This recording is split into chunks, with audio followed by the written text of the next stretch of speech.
Hello ಸ್ನೇಹಿತರೆ, ನಿಮ್ಮ ರಕ್ತದ ಸಕ್ಕರೆ ಬ್ಲಡ್ ಶುಗರ್ ಮಟ್ಟವನ್ನು ನಿಯಂತ್ರಿಸಲು ನಡಿಗೆ ಎಷ್ಟು ಮುಖ್ಯ ಎಂದು ತಿಳಿದಿದ್ದೀರಾ?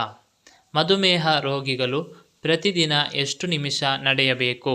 ಯಾವ ಸಮಯದಲ್ಲಿ ನಡೆದರೆ ಶುಗರ್ ಕಡಿಮೆಯಾಗುತ್ತದೆ? ಇಂದು ನಾನು ಹಂಚಿಕೊಳ್ಳೋದು ವೈಜ್ಞಾನಿಕವಾಗಿ ಪ್ರೂವನ್ ಆದ 5 ನಡಿಗೆಯ ರಹಸ್ಯಗಳು. ಇದನ್ನು ಅನುಸರಿಸಿ 1 ವಾರದಲ್ಲಿ ಫಲಿತಾಂಶವನ್ನು ನೋಡಿ. ವಿಡಿಯೋ ಅಂತ್ಯದವರೆಗೂ ನೋಡಿ. 1. ಪ್ರತಿದಿನ ಎಷ್ಟು ನಿಮಿಷ ನಡೆಯಬೇಕು? ಮಧುಮೇಹ ರೋಗಿಗಳು ಕನಿಷ್ಠ 30 ರಿಂದ 45 ನಿಮಿಷ ಪ್ರತಿದಿನ ಚುರುಕಾದ ನಡಿಗೆ ಬ್ರಿಸ್ಕ್ ವಾಕಿಂಗ್ ಮಾಡಬೇಕು. ಇದನ್ನು ಒಂದೇ ಸಮಯದಲ್ಲಿ ಅಂದರೆ ಮುಂಜಾನೆ ಅಥವಾ ಸಂಜೆ ಮಾಡಬಹುದು. ಅಥವಾ 10 ನಿಮಿಷದ 3 ಸೆಷನ್ಗಳಾಗಿ ಊಟದ ನಂತರ ನಡಿಗೆಯನ್ನು ವಿಂಗಡಿಸಬಹುದು. ವಾರದಲ್ಲಿ 5 ದಿನಗಳಾದರೂ ಕನಿಷ್ಠ ನಡೆಯಬೇಕು. ಇದು ಇನ್ಸುಲಿನ್ ಸೆನ್ಸಿಟಿವಿಟಿ ಹೆಚ್ಚಿಸಲು ಸಹಾಯಕವಾಗುತ್ತದೆ. 2. ನಡೆಯಲು ಉತ್ತಮ ಸಮಯ ಯಾವುದು? ಬೆಳಗ್ಗೆ ಖಾಲಿ ಹೊಟ್ಟೆಯಲ್ಲಿ ನಡೆಯುವುದು ಬಹಳ ಉತ್ತಮ. ರಕ್ತದ ಸಕ್ಕರೆ ನೈಸರ್ಗಿಕವಾಗಿ ಕಡಿಮೆ ಮಾಡುತ್ತದೆ. ಆದರೆ ಹೈಪೋಗ್ಲೈಸಿಮಿಯಾ ಇದ್ದರೆ ಫ್ರೂಟ್ ತಿಂದು ನಡೆಯಿರಿ. ಊಟದ 30 ನಿಮಿಷ ನಂತರ ಅಂದರೆ ರಾತ್ರಿ ಊಟದ ನಂತರ 15 ರಿಂದ 30 ನಿಮಿಷ ನಡೆದರೆ ಸಕ್ಕರೆ ಸ್ಪೈಕ್ಗಳು ತಡೆಯುತ್ತದೆ.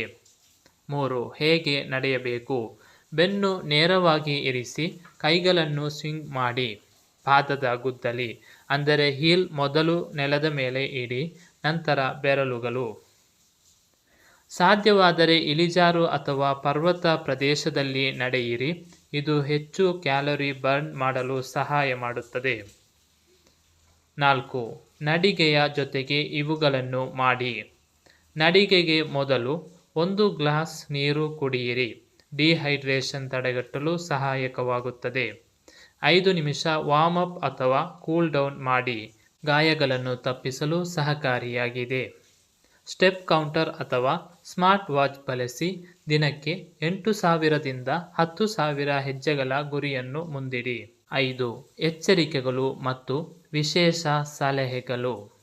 ನಿಮ್ಮ ಶುಗರ್ ಲೆವೆಲ್ 100 mg ಗಿಂತ ಕಡಿಮೆ ಇದ್ದಲ್ಲಿ ನಡಿಗೆಗೆ ಮೊದಲು ಸಣ್ಣ ಉಪಹಾರ ತಿನ್ನಿರಿ.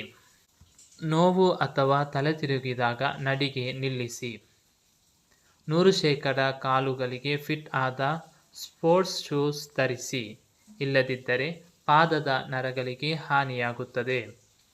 ಈ 5 ಟಿಪ್ಸ್ ಅನುಸರಿಸಿ 2 ವಾರಗಳಲ್ಲಿ ನಿಮ್ಮ ಶುಗರ್ ಲೆವೆಲ್ನಲ್ಲಿ 20 ರಿಂದ 30% ಶುಗರ್ ಲೆವೆಲ್ ತಗ್ಗಿಸಬಹುದು. ವಿಡಿಯೋ ಉಪಯುಕ್ತವಾಗಿದ್ದರೆ ಲೈಕ್ ಮಾಡಿ, ಶೇರ್ ಮಾಡಿ. ನೀವು ಪ್ರತಿದಿನ ಎಷ್ಟು ನಿಮಿಷ ನಡೆಯುತ್ತೀರಿ? ಕಮೆಂಟ್ಗಳಲ್ಲಿ ತಿಳಿಸಿ. ಮುಂದಿನ ವಾರ ಡಯಾಬಿಟಿಸ್ಗೆ ಸೂಪರ್ ಫುಡ್ಸ್ ವಿಡಿಯೋದೊಂದಿಗೆ ಮತ್ತೆ ಸಿಗೋಣ.